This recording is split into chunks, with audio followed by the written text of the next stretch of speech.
समर्थन में बिहार प्रदेश कांग्रेस कमेटी से यहाँ आया हूँ और आके हमारा माइक निकाल दिए हैं। ठीक है, वो हो जाती है कई बार, लेकिन देखिए आप इस बात पर गौर कीजिए कि जब से इनकी सरकार आई 2014 से इन्होंने सारे सरकारी संस्थान को बेचने का काम किया है और इससे ये जाहिर होता है कि इनको कोई इंटरेस्ट नहीं है कि बच्चे और लोगों को रोजगार दिया जाए। सरकारी संस्थान बेच किसको रहे हैं? आप इनकी पद्धति पर समझिए, ये क्या चाहते हैं? ये धर्म बेचना चाहते हैं और धर्म तभी बिकेगा जब लड़का बेरोजगार होगा। लेकिन मोदी जी को मैं बिहार की धरती से चेतावनी देना चाहता हूँ, सलाह नहीं, चेतावनी देना चाहता हूँ कि ये बिहार की धरती है, आप नहीं रह जाइएगा ज्यादा दिन इस हालत में।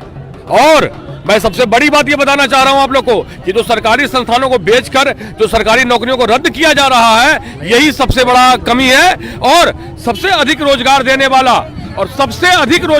वाला बैंक और रेलवे है। आप लोग सुन लीजिए, सबसे अधिक रोजगार देने वाला बैंक और रेलवे है और इस दो सरकारी संस्थान को एक एक करके बेच दिया गया साजिश के तहत। बीपीसीएल ऐसी company, Bharat petroleum corporation limited, जो इतना ज्यादा प्रॉफिट में था, वो बोलते हैं कि लॉस में है। बीपीसीएल, आईओसीएल, ओएनजीसी ऐसी कंपनी को उन्होंने भेज दिया। राजनीतिक बातें युवाओं की तरफ चलते हैं, आप क्या करते हैं? आप? मैं पटना लॉ कॉलेज का स्टूडेंट हूँ और किस छात्र संगठन से जुड़े हैं? दिशा छात्र संगठन से जुड़ा हूँ। क्या आपको लगता है कि सुगबुगाहट महसूस हो रही है कि कुछ बड़ा प्रोटेस्ट हो सकता है, आम लोग निकल सकते हैं? छात्र संगठन के लोग तो आएंगे ही, लेकिन प्रोटेस्ट को बड़ा तो तब कहा जाएगा ना जब आम लोग उससे जुड़े। क्या आम लोग जुड़ेंगे इससे? जैसे हम ये बात कर रहे हैं कि अभी का समय देखिए ना, अभी जो समय है, आपने अभी थोड़ी देर पहले एक सवाल पूछा था कि क्रांति तो तब होती है जब आमूल चूल परिवर्तन हो। हम ये बात कर रहे हैं, आज आप जाकर के आम लोगों से पूछिए, महंगाई है ना, ये वो सरकार थी जो कहती थी बहुत हुई महंगाई की मार, अब की बार मोदी सरकार, है ना। ये वो सरकार थी जो कहती थी कि पेट्रोल नहीं होगा कभी 100 के पार, है ना। ये सारी चीजें करने वाली वो सरकार थी। और आज क्या हालत है? आज जाकर के पूरे समाज के एक एक तबके में जाकर के आप एक एक वर्ग से जाकर के पूछिए, उनसे जाकर के आपको पता चलेगा कि क्या हालत है देश की। और एकदम ज़रूरत है उस क्रांति की जिसका संदेश आज से 90 साल पहले शहीद आजम भगत सिंह ने दिया था। और उसी की बात करते हुए ये एक मौका है हमारे पास कि आरआरबी एनटीपीसी को लेकर जो आंदोलन शुरू हुआ है, उस आंदोलन को उस तक लेकर जाया जाए जहां ये व्यवस्था बेनकाब होती है। ये हमारी बात कह रहा है। ये आंदोलन छात्रों के आंदोलन है, सब छात्र आम छात्र हैं, सारे पार्टियों का है वो समर्थन मिला, ये अलग चीज़ है, मगर छात्र हैं आम। ये कोई प्रधानमंत्री जी का बेटा या पोता नहीं है, कोई विधायक सांसद का बेटा पोता नहीं है, ये आम छात्र है जो गांव देहात से आकर तैयारी करते हैं, 5-5 साल 10-10 साल तैयारी करते हैं। किसी तरह उनके अब्बा अम्मा, उनके घर के लोग, उनके गार्जियन पेट काट कर 1000, 1500, 2000 रुपया देकर यहाँ पर तैयारी करते हैं। वो अपने हकूक की आवाज़ वो बुलंद कर रहे हैं। बताइए, डी ग्रुप का कोई वीआईपी का बेटा डी ग्रुप का फॉर्म भरेगा? रेलवे में डी ग्रुप का जो डबल एग्जाम ले रहा है कोई वीआईपी का बच्चा करेगा क्या? ये आम छात्र हैं, यहाँ छात्र हर पार्टी वाले सपोर्ट किए हैं, वो बात अलग की चीज़ है। हम किसी पार्टी पॉलिटिक्स से नहीं आते हैं, मगर हम इन लोगों के साथ हैं, हम लोग छात्रों के साथ हैं। जिस तरह से छात्रों पर बर्बरता की गई है, ये लॉज में घुस कर मारा गया है, कोचिंग में घुस कर मारा गया है, उन पर गिरफ्तार की गई है, उन पर FIR की है, ये घोर निंदनीय है। जो लोग वापस लेने की मांग तो हो रही है, मगर देखिए जो छात्र वो हिंसक नहीं है, जो उसमें उस छात्रों के साथ कुछ असामाजिक तत्व घुसकर हिंसा कर रहे हैं। मगर जहां भी देख रहे होंगे आप, आरा में देखे होंगे, जो छात्र आंदोलन कर रहे थे वो हिंसक नहीं थे, मगर जो वहां पर हिंसा कर रहे थे उनकी गिरफ्तारी हुआ, वो छात्र नहीं थे, वो आम आदमी निकले वहाँ के अपराधी। पर मुद्दों पे आते हैं, आपका क्या नाम है? मेरा नाम शाश्वत शेखर हुआ। शाश्वत, क्या करते हैं आप? मैं पटना लॉ कॉलेज का स्टूडेंट हूँ। और किसी नौकरी वगैरह की तैयारी कर रहे हैं? बिल्कुल, लॉ का स्टूडेंट हूँ तो स्वाभाविक है कि मैं एडवोकेसी वाले प्रोफेशन को ऑप्ट करूँगा। लेकिन सबसे बड़ा बात है कि एज ए लॉ स्टूडेंट हम लोग कॉन्स्टिट्यूशन, इंडियन कॉन्स्टिट्यूशन का पढ़ाई पढ़े हैं और उसमें अधिकारों का वर्णन किया गया है। छात्रों का ये अधिकार है, रोजगार सबका अधिकार है, रोजगार सबका अधिकार है। और आप बताइए कि विगत 8 वर्षों में भारत सरकार ने छात्रों को कितना रोजगार दिया है। रेलवे का जो ये परीक्षा था, आरआरबी एनटीपीसी का जो वैकेंसी था, 3 साल में आप इस परीक्षा को क्लियर कहाँ किए? हाफ स्टेज भी आप क्लियर नहीं किए हैं। ग्रुप डी के परीक्षा में आप आनंद फानंद अभी घोषणा करते हैं कि CBT 2 का परीक्षा लिया जाएगा। ये कहाँ तक यथोचित है? उसके बाद अपने आवाजों को लेकर छात्र जो डिप्रेशन में थे सड़क पे उतरे, उन्होंने ऑनलाइन आंदोलन चलाया ट्विटर के माध्यम से। उसके बाद जब छात्र सड़क पर आए तो आप लोगों ने उनके ऊपर दमनकारी तरीके से लाठीचार्ज किया।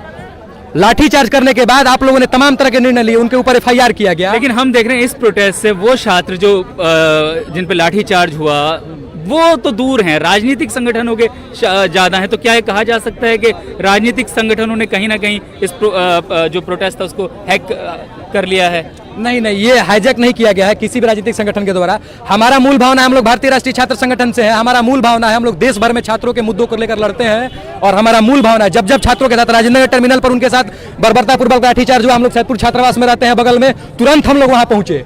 फिर पता चला कि भिखनापाड़ी में छात्रों के साथ लाठीचार्ज हुआ, तुरंत हम लोग वहां पहुंचे। हम लोग जहां भी कोई भी मुद्दा होता है वहां तत्परता के साथ खड़े रहते हैं, कभी हम लोग पीछे नहीं हटे हैं। ये छात्रों का मांग है, हम भी छात्र हैं और जो भी छात्र इस चीज को आवाज उठा रहे हैं आरआरबी अभ्यर्थियों के लिए, वो भी हमारे लिए छात्र हैं। देखिए तमाम तरह के लोग जो है, ये दुकानें हैं, जो प्रतिष्ठानें सारी बंद है और आम जन ने भी इसका सहयोग किया है। तो ये पूरी तरह से बंद सफल है और हम लोग जब तक ये सरकार मांग नहीं जारी ये करती है, पूरी करती है, हम लोग अपना आवाज उठाते रहेंगे। जो दर्शक हमारे साथ अभी जुड़े हैं उनको हम बता दें, हम इस समय पटना के डाक बंगला चौराहे पर हैं, जहां अलग अलग ग्रुप्स में छात्र संगठन प्रोटेस्ट कर रहे हैं। कहीं राजद से जुड़े हैं, कहीं जन अधिकार पार्टी है, कहीं वामपंथी दल है, एनएसयूआई के कुछ लोग मिले, जनता दल यूनाइटेड के भी कुछ लोग हमको यहाँ मिले हैं। यहाँ कुछ लोग बैठे हैं, उनसे जन अधिकार पार्टी के लोग हैं, इनसे बात करते हैं।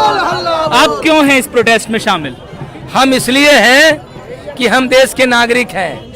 हम इसलिए हैं कि छात्र आंदोलन से कोख से जन्मी हुई सरकार दिल्ली और पटना की छात्र को ही गोली और गाली से बदनाम कर रही है और मार रही है।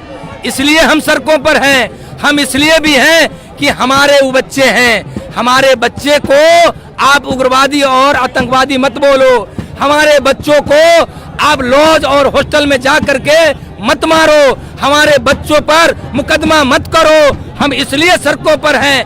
आप सत्ता की दलाली करने वाले बहकावे में मत आइए, इसलिए भी हम सड़कों पर हैं। हमारा देश महफूज रहे, हमारे बच्चे का भविष्य उज्जवल रहे, ये बुनियाद है हमारे बच्चे, इसलिए हम सड़कों पर हैं। और आरआरबी एनटीपीसी में जो घोर गड़बड़ियां हुई है उसको 20 दिनों के अंदर में सुधार करके घोषणाएं 5 मार्च और 5 कमेटियों के द्वारा नहीं, 20 लोगों और 20 दिनों में की जाए।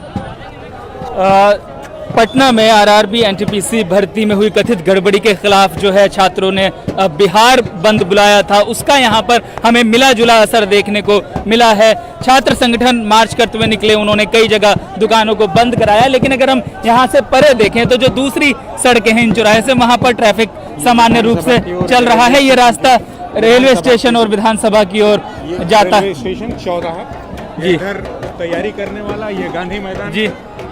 और मैं विष्णु से कहूंगा कि एक बार जो है यहाँ का दृश्य हमारे दर्शकों तक पहुंचाएं। हम कुछ और युवाओं से यहाँ बात करेंगे। प्रदर्शनकारियों का एक और समूह आया है, ये आरजेडी के से जुड़ा हुआ छात्र संगठन है, जिसके प्रदर्शनकारी अभी यहाँ पहुँच रहे हैं। विष्णु, जरा थोड़े दृश्य हमारे